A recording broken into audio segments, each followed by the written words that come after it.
demandé dans quel genre j'étais. Typiquement en français, je pense que Sobrine est l'exemple parfait d'un genre qui serait arrivé. Voilà, j'étais hyper contente de ce cours de lycéen parce que je me dis en partant de ce qu'on qualifiait de roman noir, on finit par un roman. Alors, est-ce qu'il y a vraiment une distinction entre le roman noir, le genre, le roman noir? Donc, tout ça est très flou. Quand on me disait, tu as écrit un thriller, tu as écrit un roman noir, je me disais, ah bon. Donc les codes, je ne sais pas dans quoi je me range. Je sais qu'en France, on me range dans des catégories précises. Oui, mais en même temps, vous êtes dans une maison d'édition et une collection toute blanche. C'est drôle parce qu'on me dit, ah, tu es dans la collection blanche des éditions d'Olivier. Alors je dis, il n'y a qu'une collection des éditions d'Olivier, donc blanc, noir, ça va pas être. Donc voilà, le code ne me parle pas particulièrement.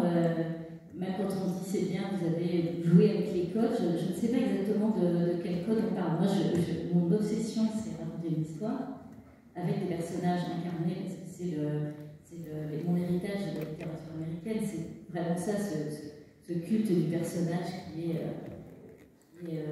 prend vie en quelques pages, absolument sidérant. Donc je suis toujours très très mal à l'aise quand on me parle de code. En fait, pardon, je vous coupe, mais je pensais plutôt à des codes de lieux, parce que votre Amérique, je reviens là-dessus, elle est complètement mythique, mystique, rêveuse, et du coup, les personnages, vous verrez en lisant le livre de Marie Valtra, les personnages qui sont plus vrais que les lieux où ils sont. En réalité, dans les deux romans, la petite obsession que j'ai réalisée évidemment tardivement, c'était cette obsession du huis clos en pleine nature. Les blizzards, ils sont coincés dans un blizzard, donc il n'y a pas de possibilité d'échappatoire. Et là, cette petite ville non située aux États-Unis, c'est une petite ville avec une route qui arrive d'un côté, un pont de l'autre, on peut en sortir, on peut y rentrer, on peut en partir, et en réalité, je pense qu'on n'en part pas. Donc c'est une forme de bocal. Dans lequel, effectivement, dans un bocal, quand vous avez envie peut-être enfant des insectes, des mouches dans un bocal, vous pouvez regarder. C'est un peu ça, je crois que j'aime bien faire avec les personnages, c'est-à-dire regarder ce qui se passe pour eux dans ce bocal. Mais vraiment, je suis focus sur les personnages, c'est le seul truc. Et après, je dois vous intéresser, parce que dans votre boucherie, c'est vraiment un huis clos aussi. Tout se passe à l'intérieur, et quand on regarde à l'extérieur, les gens s'imaginent des choses qui n'existent pas. C'est intéressant d'enfermer vos personnages. Oui, il y a ce côté vocal, alors vocal parce qu'en plus c'est vitré. Donc, je me retrouve tellement dans cette image. Alors, il y avait aussi pour moi le côté vitrine Amsterdam, la construction, qui fait aussi partie d'un des fils rouges du roman. Après, alors, il se trouve aussi qu'elles enferment dans un bocal l'arme du crime, en tout cas une des armes du crime, on ne dit pas laquelle, et la question du bocal et des cases, moi aussi, c'est mon premier roman, et bien sûr, je n'ai pas du tout écrit en pensant que j'allais m'identifier à un genre. Je pense que cette histoire de code, effectivement, si on est dans la déconstruction, c'est aussi pour ça qu'on ne rentre pas dans ces cases-là, et effectivement, moi, c'est aussi un éditeur d'iconoclaste qui n'est pas catégorisé policier. Ni spécialement thriller, donc je pense qu'il y a cette idée de déconstruction. Et pour revenir sur le côté boucherie, vocal, et c'est vrai que c'est hyper intéressant de voir comment les personnages vont se lier dans ce huis clos, dans cette boutique, dans ce magasin qui, en plus, le propre d'un commerçant, c'est que les personnages entrent et sortent, les reçoivent, et la déconstruction au sein de cet espace boucherie s'est jouée aussi sur le fait que elles ont décidé de casser les codes en mettant le lieu au milieu pour que les clients soient au milieu avec elles quand elles découpent la viande. Donc on n'est plus derrière, protégé par les bio ou par la vitrine, elles sont au milieu avec les clients au sein du local, ce qui a du coup suscité un débat au sein de la boucherie de mon quartier, puisqu'ils se sont mis à réfléchir à cette question du prix, ils ne sont pas d'accord sur cette question. Et voilà, il y avait effectivement cette observation personnage qui pour moi était facile aussi à travailler. Alors,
sommes samedi soir, nous sommes un petit peu éclatés, mais je vous fais un petit bilan de la journée qui était très très chouette, très remplie.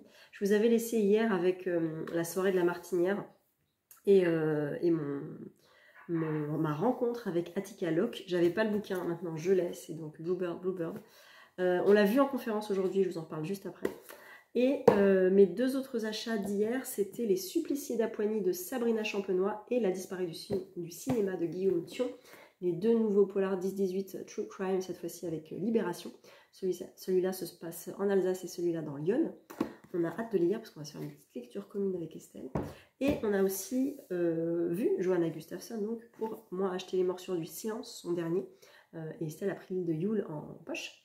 Donc je ne sais pas quand je le lirai celui-là, mais je vais pas trop tarder à mon avis. Et donc aujourd'hui, samedi, on avait un petit programme sympatoche, à savoir un petit déjeuner avec les 4 auteurs Albin Michel, dont Lisa Gardner, qui est adorable, hyper abordable. Elle est très solaire, elle parle beaucoup, elle a plein de choses à raconter, donc quand on lui pose des questions, elle rebondit. C'était vraiment top, très très intéressante. Stéphane Hanem, qui était très intéressant aussi. Sophie Enaf, qui écrit des polars un peu humoristiques, super sympa. Et puis Sidonie Bonnec, La fille au père, donc moi j'ai pris celui-ci et je l'ai fait dédicacer. Rencontre incroyable avec Sidonie Bonnec et super bon feeling, très très gentille. Et elle débarque un petit peu dans ce milieu polar, de cette grande famille du polar. Et on lui a parlé de pas mal de titres en fait à lire. Voilà, donc on a un petit peu rempli sa wishlist, c'était assez fou. Et c'était très très chouette, c'est vraiment une très très belle rencontre. Donc j'ai vraiment hyper hâte de lire celui-là parce que j'entends du très bon comme du pas bon du tout. Et j'ai hyper envie de me faire mon opinion. Donc à mon avis, il fera pas long feu dans la palle celui-ci. Il est assez court en fait, il fait 300 pages. 302, 304, tout ça. Donc voilà. Par contre, il est écrit, alors c'était assez rigolo. Je vais essayer de ne pas me spoiler ni de vous spoiler. Mais par exemple, vous voyez la largeur de la marge, c'est pas très large en fait. Et ça va vraiment jusqu'en bas de la page. Donc voilà, mais il sera vite lu en tout cas. Ça c'était pour ce matin. Ensuite nous sommes allés sur le salon. J'ai vu Sophie Demange pour lui faire dédicacer Les Bouchères. J'étais trop contente. Il y avait genre une personne et je suis tout de suite passée, donc j'étais ravie de la voir. Et il y a une personne à côté de moi qui commençait à prendre son bouquin et à regarder. J'ai dit il est génial et tout. Donc elle l'a fait dédicacer, elle l'a pris et on l'a revu après dans la file d'attente de la conférence sur Trump. Et j'étais bien contente, elle le lisait et tout. Je me suis dit cool, une lectrice de plus de Sophie Demange. Mais j'ai vraiment beaucoup aimé ce bouquin. Donc voilà, Les Bouchères, super. Et puis, qu'est-ce qu'on a fait ce matin? C'est tout. Moi, j'ai fait Anouk Schutterberg. Anouk Schutterberg, on a vu aussi. Et après, on est parti parce que on voulait faire la conférence sur Stephen King. Et puis, on s'est dit, allez, on se prend un petit café, on a le temps, il est moins le quart, c'était à midi. Et ben, c'était trop tard en fait, hein, c'était bien trop tard. Il aurait fallu venir au moins 1 heure avant. On s'est fait joyeusement virer. Enfin, voilà, c'était pas grave, mais on ne pensait pas qu'il y aurait autant de monde. Et visiblement, depuis l'an dernier, c'est la folie aux conférences. Il faut venir au moins 1 heure avant. Nous, on avait l'accréditation Polar Connection. Et même avec ça, il aurait fallu de toute façon venir au moins une demi-heure, 3/4 d'heure avant. Donc, on n'a pas pu rentrer. C'est pas très grave. On est allé manger dans un petit bouchon. Et puis, on est revenu ensuite pour la deuxième conférence qu'on avait prévu de voir sur Trump, acte 2, avec Attica Locke, avec Marc Lévy. Ah, j'ai oublié son nom. Preston, Douglas, non. Douglas Preston. Oui. Douglas Preston. Oui, Douglas okay. Preston, et l'autre, l'ours de chez Rivage. L'ours quelque chose, il est publié chez Rivage. Son nom, c'est Dwayne. C'est que c'est quelque chose, voilà. C'était passionnant, c'était révoltant, c'était émouvant. Preston Douglas. Et Douglas Preston? Douglas, c'est son prénom. Douglas Preston. J'ai filmé donc une partie de la conférence en anglais, en français. Je m'excuse, je ne vais pas sous-titrer. Voilà, j'ai appris l'ours de Californie de Dwayne Swierczynski. Et donc j'ai pas sous-titré les conférences bien sûr. Par contre, on m'a donné comme info aujourd'hui que les Quais du Polar avaient un podcast sur lequel il y a toutes les conférences. J'étais bouche bée en me disant mais c'est super, on va pouvoir écouter celle de King. Et du coup, je me dis que finalement, mon contenu n'a pas trop d'importance en fait. Concrètement, vu que tous les podcasts sont de bonne qualité, voilà, en fait, voilà, bon. Mais bon, si vous voulez des images, vous aurez des images. Si vous voulez un meilleur son, allez voir les podcasts, allez écouter les podcasts. Enfin, moi, en tout cas, je vais les écouter. Et c'était passionnant, c'était génial. C'était plein d'espoir et plein de révolte et de prise de conscience politique, sociétale et même d'un point de vue européen, de se rendre compte de tout ce qui se passe là-bas, c'est absolument affligeant. Et puis les livres, la culture, la liberté d'expression, la liberté d'écrire, enfin bref, c'était juste parfait. Voilà, ça c'était pour la deuxième conférence. Et ensuite, troisième conférence à l'hôtel de ville. Alors c'était sur Girl Power, je vous ai mis un petit bout, mais en fait ça a un peu dérivé. Et c'était plus trop Girl Power, donc on avoue, on est parti, hein, voilà, parce que ça nous intéressait un petit peu moins. Donc c'est pas très grave, je vous ai mis un petit bout, comme ça, ouais, vous pourrez aller voir. C'était avec Sandrine Colette, avec Sophie Demange. Je voulais surtout y aller aussi pour Sophie Demange. Il y avait qui d'autre? Il y avait Marie Vintras et il y avait 2 hommes qui ont écrit. Joseph Incardona et Jean-Marie machin truc, qui parlait pas dans son micro.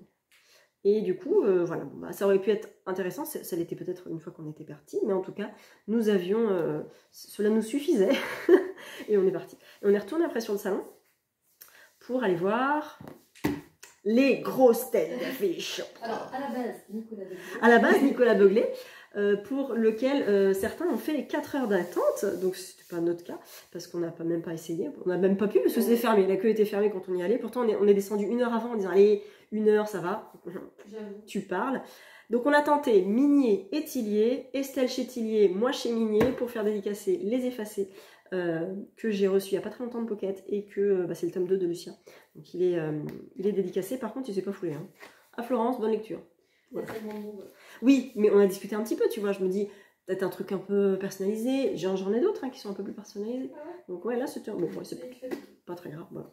Donc j'ai fait dédicacer Minier, et ensuite, qu'est-ce qu'on a fait après? Toi Tillier, et après on s'est baladé, non on est remonté. Oh, non, ouais, oui. On est remonté. Et t'as dit au revoir à une autrice à la fin. J'ai dit au revoir à qui? Sophie Loubière, oui, je suis allée voir Sophie Loubière pour lui dire que j'avais beaucoup aimé Obsolète.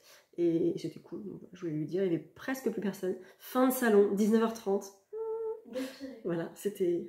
On aurait pu faire du skate dans les allées, il n'y avait personne. Et c'était chouette. Bon, il n'y avait plus trop d'auteurs, hein, forcément, mais en tout cas, c'était assez intéressant. Donc voilà, une très bonne journée, bien remplie. Plein de trucs, plein de beaux souvenirs. Et finalement, dans la palle, et ben plus 4, j'avais dit 5, non? Ah oui, je ne sais pas compter, 5. J'ai dit alors, en fait, voilà. Alors en fait, j'en ai acheté 4. J'en ai acheté 4. J'en ai acheté que 4. Oui. Bah oui. Ouais. Bon, ça va. Hein. Que 4 livres. J'en ai acheté 4. Ça fait plus 4 dans la palle, mais non, ouais. Plus 5, parce qu'on m'a offert celui-ci. Donc plus 5. Je vais être à 14, du coup. Parce que j'étais à 9. Ouais, je sais. 14 dans ta palle. Prioritaire. La non prioritaire, elle est à 15, je crois. Oh, ça fait presque trop. Presque, ça va pas du tout. Oh, la merde. On tourne ta page, et là, j'en sors un ce soir.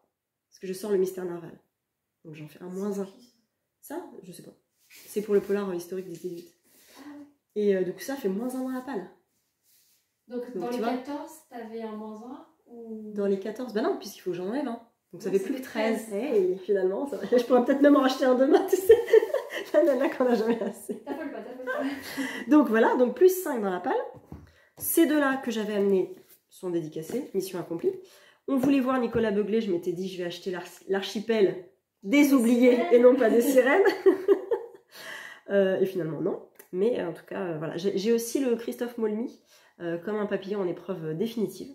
Très honnêtement, je ne sais pas si je le lirai. Si je le lirai tout de suite, j'en sais rien. Après, il y a des bouquins où le moment arrive et le sujet fait que, tiens, t'as entendu parler de machin et tu dis, ah bah tiens, j'ai un bouquin là-dessus et j'ai envie de sortir. On verra. On verra. Dans 10 ans. Pas le nom prioritaire. Elle sert à ça, la palme non prioritaire. Tu vois. Dans 10 ans. Peut-être dans 10 ans. Tu sais que dans ma palme non prioritaire, j'ai le dernier tome de... Enfin, non, j'ai l'autobiographie de Armistice Maupin, celui qui a écrit les Chroniques de San Francisco. C'est son autobiographie dans lequel il fait un espèce de résumé, de gros résumé aussi de toute sa saga des Chroniques de San Francisco. Mais moi, je suis au tome 4 et j'en lis un par an. Et il t'en reste combien? Il m'en reste 4. Donc 4 ans. et je veux lire son autobiographie à la fin, quand j'aurai fini toute la saga. Pas te faire révéler, non? Donc voilà, je veux pas... Et ça fait combien de temps que tu les as dans ta palle du coup? Et ben quand il est venu au Festival America, il y a 2 ans et demi. Je crois que c'est le plus vieux de ma palle non prioritaire. Alors ok, moi j'ai le plus vieux livre de ma palle, 2012. Oh, c'est quoi? Un livre japonais. Je sais plus le nom. Donc voilà, la palle non prioritaire sert à ça. Sert à... Et si? Et pourquoi pas? Tu vois? Mais le but, c'est qu'au bout d'un moment... Molny là-dedans, dans 15 ou... Peut-être. Ou pas, je sais pas. Soyez Vous avez tout en direct. Soyez honnête. Soyez honnête, peut-être pas. Il est très gentil. Non mais tu peux adorer... Enfin moi par exemple, Attica Locke, coup de cœur pour l'autrice. Mais oui. Par contre, c'est pas ton style. C'est pas du tout mon style. Ben non. Donc je vais acheter parce que j'aime l'autrice, je vais laisser dans ma palle jusqu'en 2042. Voilà. Donc non. Et c'est pour ça que je l'ai pas fait dédicacer le Christophe Molny. Parce que je savais que potentiellement peut-être pas, tu vois. Et en même temps je l'ai pris parce que peut-être... tu sais. Voilà. Voilà. Donc... Des échanges en direct quoi. Donc un très très bon Quai du Polar. Et il reste encore demain matin. On a vu. Tu as vu. J'ai vu. Énormément d'abonnés. J'ai vu pas mal de monde. Merci. Vous êtes adorable. Elle est la star. Mais non. Enfin, j'annonce. Non, bah non. En direct que Florence est vraiment famous. Toi aussi t'es famous. Non mais c'est hyper touchant. Enfin franchement. C'est adorable. Enfin c'est trop bien de vous voir sur le salon. C'est tellement agréable parce que vous connaissez nos têtes, mais nous on vous connaît pas. Donc de vous voir en vrai, de mettre un visage sur un nom, tout ça, discuter. Alors t'as acheté quoi? Tu lis quoi? C'est ça notre kiff. Enfin, moi c'est ça mon kiff à chaque fois. Quand les abonnés te disent j'ai acheté ça grâce à toi, mais oui. Adoré. Il y a quelqu'un qui m'a dit quand tu faisais la queue à Tillier, il y a quelqu'un qui est venu me voir en me disant bah c'est mon premier Quai du Polar, je suis là grâce à toi parce que t'en as parlé, je le connaissais pas le festival. Je me dis c'est trop bien. Du coup tu aimes? J'adore. Mais oui, c'est cool, c'est trop cool. C'est trop bien. Non, donc c'est des super belles rencontres, c'est pour ça qu'on vient au salon aussi, pour vous voir. Et pour nous entendre dire hey Estelle, hey Flo, tu sais, hey, quoi Je suis désolée de vous déranger, mais non, ce que vous faites. Ouais, t'as l'impression d'être des stars, mais non, pas du tout, mais trop pas. Mais c'est gratifiant et en même temps c'est ce qu'on veut partager ça quoi, on veut discuter. En fait, on sait pourquoi on le fait, on perd tout ce temps, on sait pourquoi on fait tout ça, oui. Et toute l'énergie qu'on met dedans. Et tous les retours que vous nous faites là et dans les commentaires et tout ça, c'est pour ça qu'on fait ça donc. Merci. Donc merci. Ah, je suis tellement pas comme ça. Il est 22h là, il faut arrêter. Mais il est 22h, mais c'est vrai. Il est 22h. Vite, on va lire, on va se doucher, on va lire. Voilà. Je vous débriefe la journée de demain un peu plus tard et je vous souhaite une bonne nuit. Et nous, on va lire. On est dimanche matin et nous sommes dans les préparatifs de faire rentrer les livres dans les valises. Et c'est un petit peu compliqué. De quoi je vois pas de quoi tu parles. Tu vois pas de quoi je parle vraiment, t'es sûr? Moi, ça va. C'est fermé. Mais nous avons encore un petit peu de... Le déni. Le déni. Je vois pas de quoi tu parles. L'appartement était pas trop mal situé. Place Bellecour, c'était assez sympathique. Et puis il fait toujours un temps magnifique.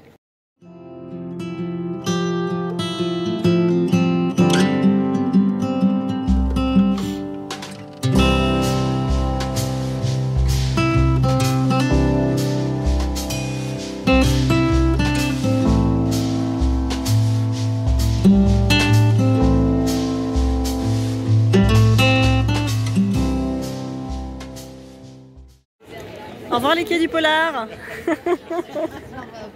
À l'année prochaine. Je viens conclure ces Quais du Polar, ces vlogs spéciaux Quais du Polar. J'espère qu'ils vous auront plu. Alors le contenu que j'ai fait, notamment dans les conférences, vous pouvez le retrouver en meilleure qualité dans les podcasts des quais. Je vous mettrai le lien en barre d'infos parce que je suis en train de les écouter dans la voiture, parce que notamment celui de King auquel j'ai pas pu assister, je suis trop contente de l'avoir écouté, il est génial. D'ailleurs, il me donne envie de craquer pour pas mal de livres. Donc finalement, je me dis, c'est un mal pour un bien de ne pas y avoir été, parce que je pense que j'aurais craqué beaucoup plus que ça si j'avais assisté à cette conférence.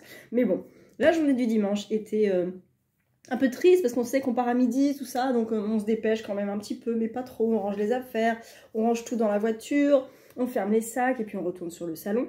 Alors l'objectif premier, c'était pour Estelle d'avoir une dédicace de Olivier Norek, donc il y avait beaucoup de monde, mais on y a été pile à 10h. Il est arrivé à 11h30, donc on s'est relayé avec Estelle. On s'est baladé un petit peu, tout ça, et puis on avait repéré samedi soir une autrice, enfin un livre d'une autrice. D'abord, sa couverture nous a attirés. Puis après, le résumé nous a beaucoup parlé en disant « Waouh, mais en fait, ça a l'air trop bien. Ok, elle est là, en dédicace demain matin. Allons-y, pourquoi pas ?» Et donc, j'ai craqué le dimanche matin pour Le baiser de la demoiselle de Kate Foster, qui est un polar historique qui se passe à Édimbourg en 1679. Je vous ai même pas fait le résumé des autres livres que j'ai achetés, mais en gros, c'est l'histoire d'une femme adultère et meurtrière qui donc est accusée d'avoir tué un homme. Et c'est une fiction basée sur une histoire vraie qui s'est passée. Et je suis d'ailleurs en train d'écouter une conférence sur les féminicides où Kate Foster intervient et où elle parle un petit peu de son bouquin. Donc très intéressant, on va se le lire en lecture commune en juin. Si vous le connaissez, n'hésitez pas à me dire un petit peu ce que vous en pensez. Et pour tous les livres que vous avez vu passer dans ces vlogs, n'hésitez pas aussi à me dire un petit peu s'il y en a certains que vous avez lus, que vous avez achetés, qui vous font envie. Est-ce que vous étiez OK cette année? Qu'est-ce que vous avez acheté? Sur quoi vous avez craqué? Quels auteurs avez-vous vus? En tout cas, c'était un fabuleux salon, comme d'habitude. C'est la 3e année, pas consécutive, que j'y vais. Et je croise très fortement les doigts pour pouvoir y retourner l'année prochaine. On a été super gâtés par La Martinière, par Albin Michel. Ces 2 rencontres-là, vendredi soir et samedi matin, étaient hyper privilégiées. Et on s'est rendu compte de la chance qu'on avait quand on a discuté avec les auteurs. C'était totalement hors du temps et totalement inédit, en fait, notamment... avec Lisa Garner, avec Arthur Tuominen, avec Eva Björg, avec Sidonie Bonnet, c'était fou quoi. Donc c'était génial. Nous avons reçu grâce à Polar Connection, que je remercie énormément pour l'accréditation en fait. C'est grâce à eux aussi qu'on a pu rentrer au salon un peu plus tôt, se poser au salon, c'était super, au premier étage je veux dire. On a reçu donc dans le sac des petites choses, alors sur bien sûr des nouvelles sorties avec des extraits de plein de livres, donc ça c'est super parce que moi c'était le Chris Whittaker qui m'avait l'air vachement intéressant. Alors c'est Morgane qui l'a acheté, il est hyper lourd, il est très très dense donc je pense pas aller vers ce livre là, peut-être en poche, peut-être, on verra, mais pas en grand format clairement. En tout cas voilà pour le petit fascicule. Le programme des Quais du Polar avec toutes les conférences, ça je vais le garder en souvenir parce que ça fait des souvenirs, voilà. J'ai reçu aussi Livre Hebdo, on en parlait avec Estelle justement avant-hier, sur un peu le classement, les meilleures ventes là sur un an en matière de polar. Et c'est toujours intéressant parce que Livre Hebdo, c'est un site, je crois, qui est payant et qui est plutôt destiné aux professionnels. Donc quand on a des petits numéros comme ça, on les garde précieusement. Et on l'a reçu aussi, et ça c'est trop bien, le page des libraires spécial Quai du Polar. C'est tellement une mine d'informations ce magazine. Voilà, c'est un peu tous les auteurs qui étaient présents, ils racontent un peu tout, et en plus c'est en français et en anglais aussi, et je sais pas, je pense pas que ça soit les mêmes, c'est les mêmes bouquins un petit peu. Je vois Nico Takian, ouais c'est les mêmes bouquins. Ok, donc c'est en français et en anglais, ça fait 50 pages, 51, 53, 55 pages, et après ça passe... de l'autre côté. Donc quand même assez complet sur des auteurs, beaucoup d'auteurs qui sont présents au salon, beaucoup de titres qu'on pouvait retrouver sur le salon. Et j'ai retenu le sac de La Martinière. Dedans, il y avait de la pâte à tartiner à la praline, un beau petit marque-page, où est-ce que je l'ai mis? Je l'ai rangé je crois. Un beau petit marque-page et un extrait d'un livre qui s'appelle Les Berlinoises de Inga Vesper. C'est celle qui avait écrit Un long, si long après-midi pour lequel j'avais eu un coup de foudre monumental. Et elle en a écrit un autre aussi avec 2 fois le même titre, le même mot, pardon, dans le titre, Un destin sauvage, si sauvage, voilà, qui est sorti en poche chez Point Depuis, les 2 sont sortis en poche. Et là, les Berlinoises sort le 2 mai, et ça a l'air vachement bien.